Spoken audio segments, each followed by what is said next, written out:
I used to sit at my desk for hours, doing nothing. Not because I was lazy, not because I didn't care.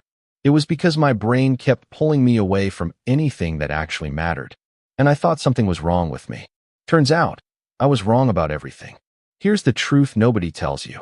Your brain is not your friend. It is not trying to help you. It is trying to protect you from discomfort, from failure, from anything unfamiliar. And protection, to your brain, means keeping you exactly where you are. Safe. Still. Stuck. I used to do this. Every evening I'd tell myself, tomorrow is the day. Tomorrow I'll work out. Tomorrow I'll start the project. Tomorrow I'll make the call.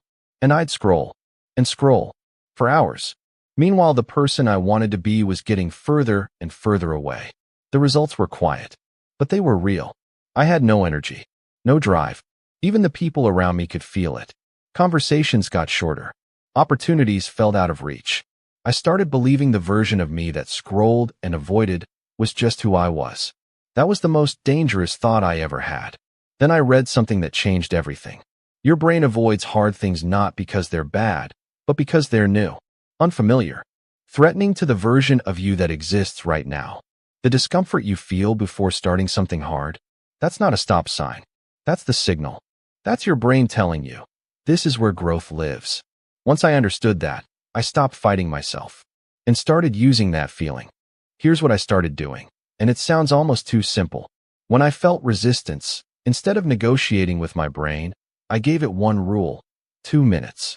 That's it. 2 minutes of working out. 2 minutes of writing. 2 minutes of the thing I was avoiding. Because your brain doesn't resist action, it resists starting. Once you're in motion, momentum takes over. The craving for hard things builds itself. Weeks later, something shifted. I wasn't forcing myself to work anymore. I was craving it. The hard things that used to terrify me started to feel like a game I wanted to win. And the people around me noticed before I did. Now I know how to force my brain to move, to start, to push.